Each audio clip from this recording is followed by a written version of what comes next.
92,000 नौकरियों की बात करके अपनी पीठ थपथपा रही भारतीय जनता पार्टी की सरकार। लेकिन नौजवान को आज रोजगार नहीं मिल रहा, वो बेरोजगारी की दर दर भटकता रहा है। पेपर लीक की, ओमार सीट की, उन तमाम मुद्दों को भी हम लोगों को अपने जहन में ध्यान रखना होगा। केवल एक दूसरे पर हम लोग आरोप लगाकर अपने आप को पवित्र साबित नहीं कर सकते। किसान से राज तो रूठा हुआ ही है और राम भी उसके साथ में नहीं है। भारतीय जनता पार्टी की विचारधारा से प्रभावित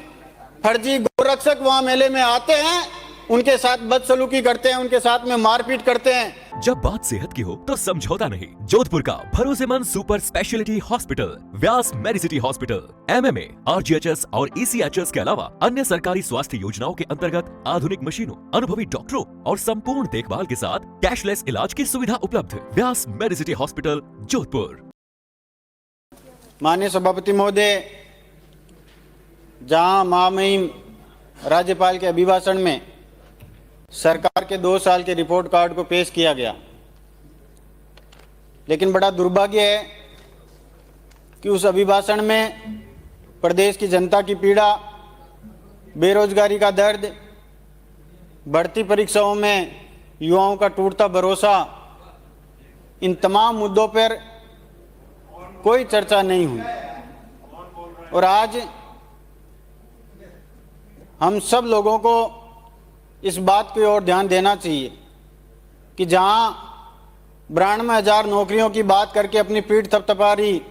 भारतीय जनता पार्टी की सरकार, हम सब लोगों का बड़ा गंभीर विषय है कि जहां चतुर्थ श्रेणी की जो चपरासी की भर्ती हुई, उसमें डिग्रीधारी 20-25 लाख लोगों के आवेदन आना, और उसके बाद हम ऊंट के मुंह में जीरे वाली बात करके अपनी पीठ थपथपा रहे हैं। यह हम सब लोगों को सोचना पड़ेगा कि कहाँ बड़े बड़े विज्ञापन देकर आप अपना जो उत्सव मनाने का प्रयास कर रहे हैं, लाखों नौजवानों की जो बेबसी खड़ी है,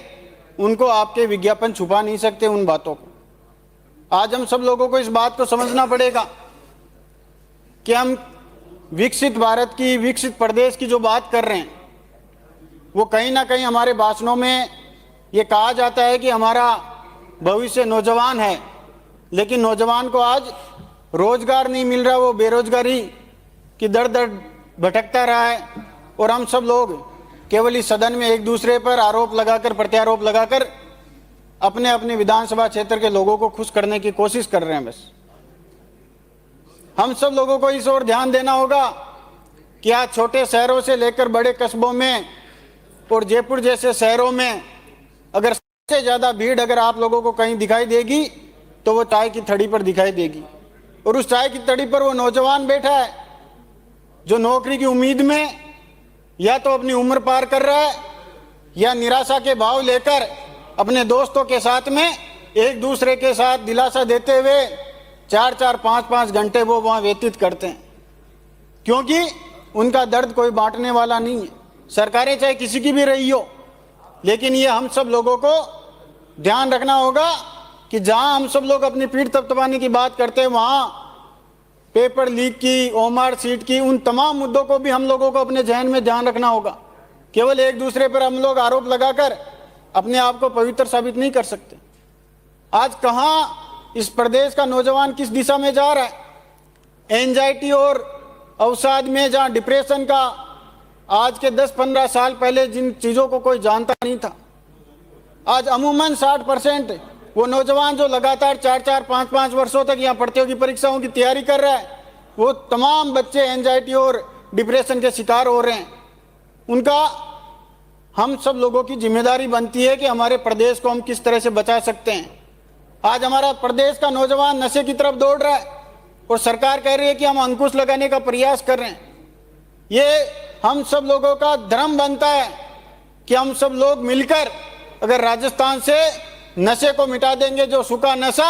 आज प्रदेश की रगों में दौड़ रहा है, उसको खत्म कर देंगे, तो आने वाले समय में हमारा राजस्थान संवर जाएगा। ये नाली, सड़क, ब्लॉक, ये सब चीजें लगती रहेगी।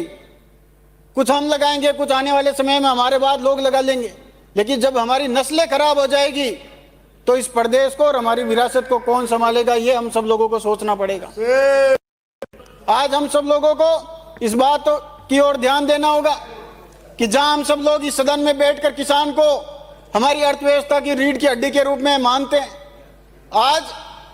किसान से राज तो रूठा हुआ ही है और राम भी उसके साथ में नहीं है। जहां बिजली के बिल की बात करते हैं, घरेलू 100 यूनिट और कृषि में 1000 यूनिट तक के बिल के बाद में सब्सिडी दी जाती है, लेकिन वहीं आप लोगों ने विरोधाभास कर दिया। जो कृषि कनेक्शन है उसका 1000 यूनिट का अगर बिल बकाया है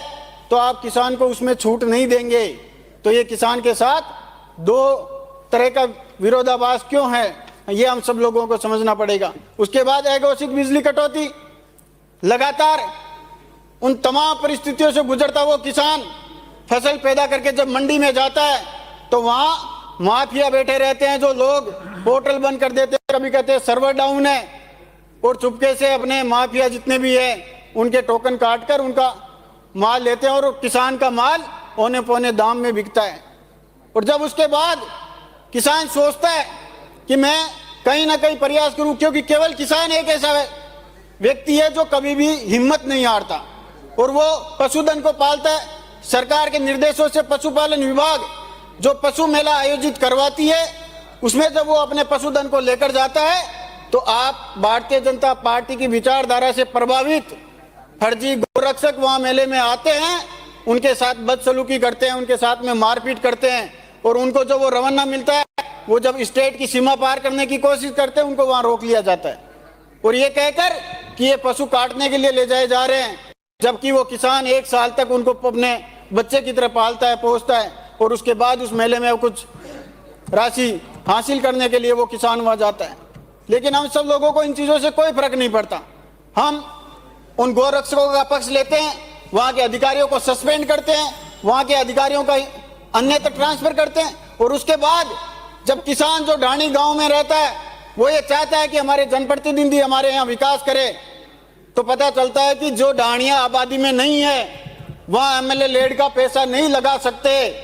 तो मान्यवर, आप लोगों के माध्यम से मेरा निवेदन है कि आप सब लोगों को समझना पड़ेगा कि इस देश की जो सबसे बड़ी आबादी है वो ढाणियों में रहती है। तो आप मुख्यमंत्री जी से निवेदन करके एक सहमति पत्र के माध्यम से वहां विकास कार्यों को करवाने के लिए इजाजत दिलवाएं, इस तरह का आदेश निकलवाएं, ताकि हमारे गांव में किसान जो रहता है उसकी गांव ढाणी में हम विकास के काम करवा सकें। ये बातें हम सब लोगों को मैं इसलिए कह रहा हूं कि हम सब लोग ग्रामीण पृष्ठभूमि से आते हैं